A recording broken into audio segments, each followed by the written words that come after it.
So, in this episode, I want to talk about some of the channel message that I received. And if you haven't watched my last video, I shared about reptilian energy. And so I encourage you to go watch that one before you watch this one, or go watch that one after you watch this one. Either or is fine. But I might refer to some things in that video in this one. So watching both will help you understand. But one of the things that came through that I wanted to bring to the awareness of you is that these forces that do come towards our human energy and mind do have a way of attempting to use things in our reality to control the frequency that we are residing at. And the way this is showed up in my channeling was when they began to describe to me the difference between a third dimensional mindset of a human and a fifth dimensional mindset of a human, and the difference between these two thinking. And they started to share with me the reason that this is so distinctly different is because in the third dimension, the energy is very focused on the I, on the ego, on the personal desires and growth of an individual. So you will find a lot of people in the third dimension that are only thinking about how something is going to enhance their life, or how their life they'll gain something from a behavior or action that they take. Now, it's not that in the fifth dimension that there won't be individuals, but the thought process within a fifth dimensional thinking is more about the collective we instead of the I. And so the wisdom keepers described to me the reason that humanity is not fully shifted into a fifth dimensional thinking yet is because they still think in the I. Now, this is very hard because part of being a human is thinking in the I. And what I mean by is me, I, myself, versus you, you yourself. So we all have this thought of man versus man, person versus person. If one person wins, the other loses. It's all about competition, fear, and control. And the wisdom keepers began to explain to me that some of the control systems that we have in the world right now are keeping us in that frequency. And we see this playing out very clearly right now, and especially America, well, really the whole world, where there is one group against the other group and a split in that. Now, some of this is the actual split of humanity, of some that are moving into higher frequencies, some that are staying in a low frequency in a third dimension.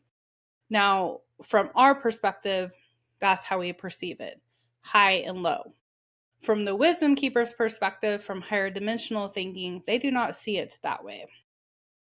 I'm going to actually read to you and describe to you what they shared with me about this in particular.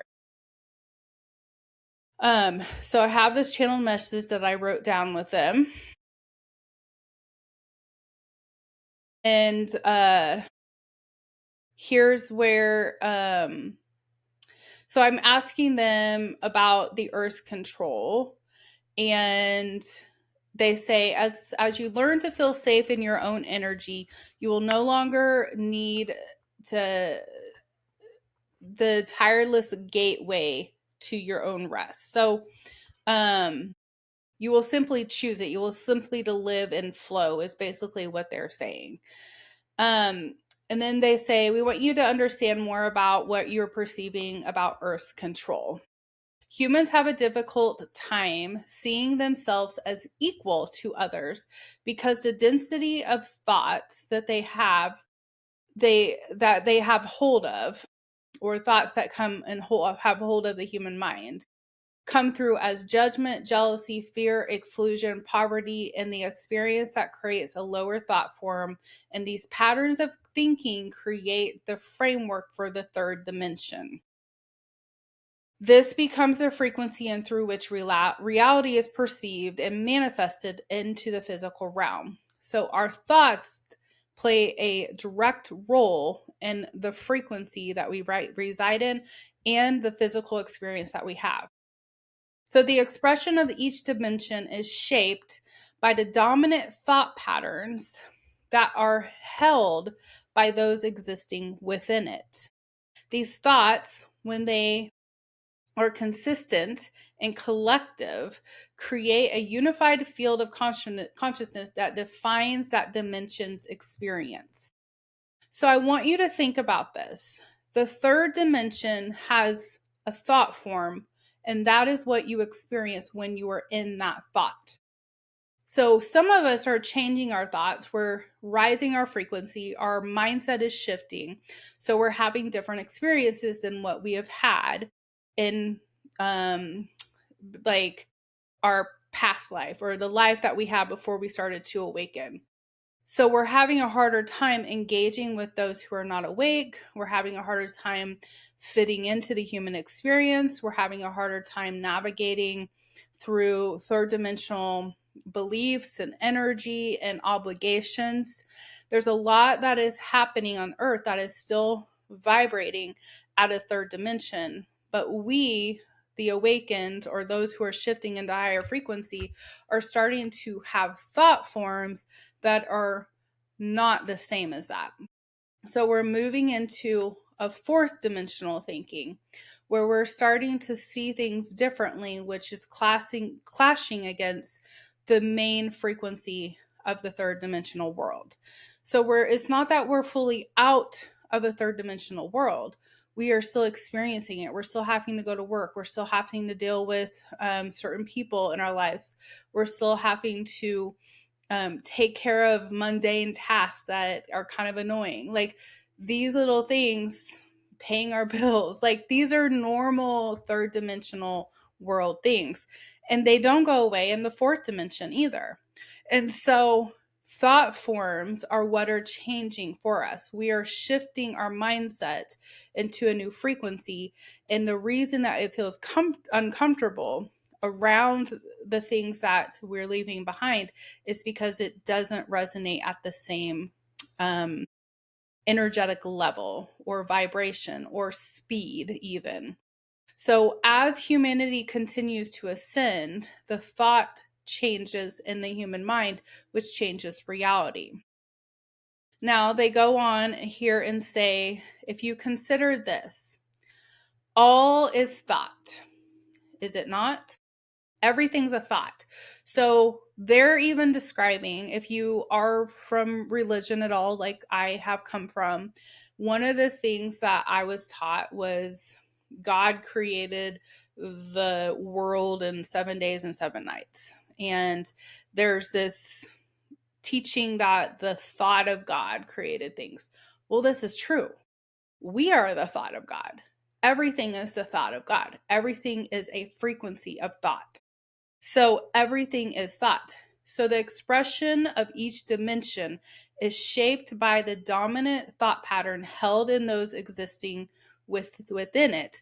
These thoughts, when held consistently and collectively, create a unified field of consciousness that defines that dimensional experience. Humanity is in the process of moving towards a higher frequency thought. However, as long as there are things such as judgment, the mind will continue to judge.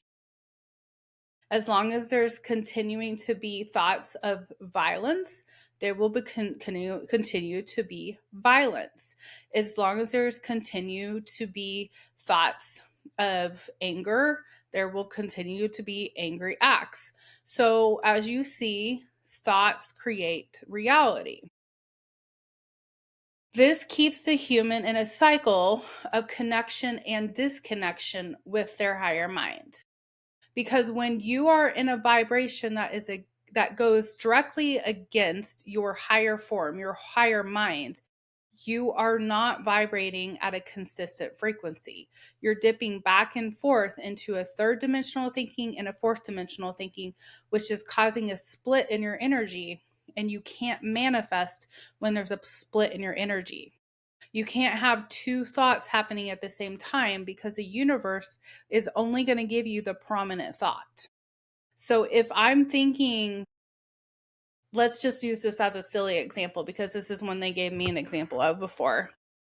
If I'm thinking I want a blue house or a yellow house, they're both houses, right? It doesn't really matter. But in my mind, I can't figure out what color I want. I can't decide, do I want a blue house? Do I want a yellow house? And the universe is like, well, just tell us what you want. And you're like, well, I don't know what I want. I have this feeling and I have this feeling. I have this emotion and I have this emotion. I have this thought and I have this thought. So when you start vibrating at a frequency that is focused on just a blue house or just a yellow house, that's when the universe can manifest something to you. But in that meantime, when we integrate this into the understanding of our thoughts and our energy, if I'm thinking in anger and then I'm thinking in love, which vibration is going to come out stronger? If I'm thinking in resentment and I'm thinking in trust, which vibration is stronger? If I'm constantly looking at things I don't like and I'm attempting to meditate and to change my mind to see things I do want, but then as soon as I get done meditating, I'll go right back to this thought of the thing that I don't want. Where's my vibration? Where's my energy focus? So the wisdom keepers are saying that humanity is moving towards the right direction at this point. But until we hold the focus and the vibration in the realm where we want to be and stop dipping back and forth, we won't fully be able to merge into that next dimension, because that dimension has a certain frequency where everything in it resonates at the same energy field. So the human keeps the cycle of connection and disconnection from their truth, from where they want to be. The mind then vibrates at a frequency that signals the body then responds, manifesting the frequencies into the physical experience, the emotional experience, and the behavioral experience.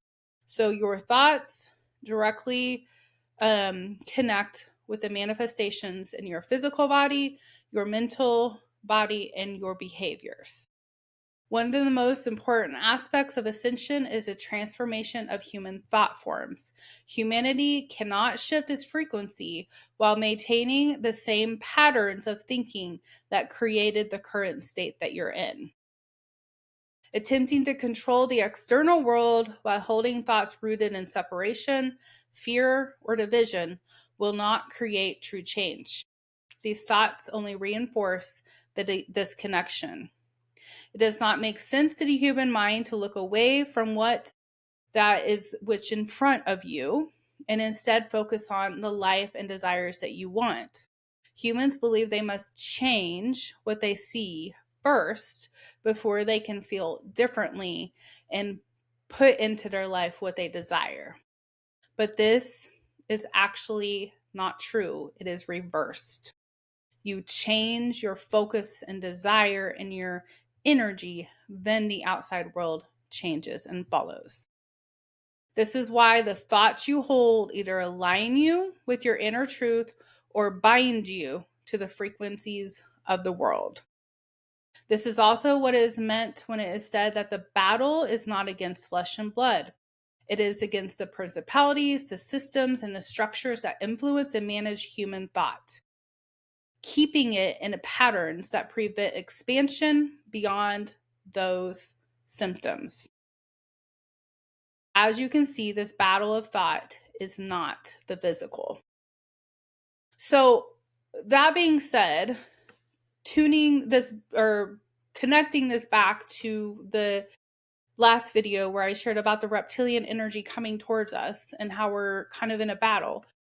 We are not battling against flesh and blood. We're not in a battle with other humans, you guys. we're battling against energy, and the energy is our own. We are the creators of this. So we have the control to change it as well. We just have to remember that. I could just go on and on about this, but I would love if you would leave a comment or a question or something else that you would like me to tune in to and ask a question about. And when I get time, I will do that and I will come back and share a video. If I've missed something that you've asked me, please make sure you ask me again or send me an email. I would be happy to receive an email from you as well. Until I have more information to share, I wish you the best night, evening, day, whatever time it is for you. I send you all the universal love. Namaste.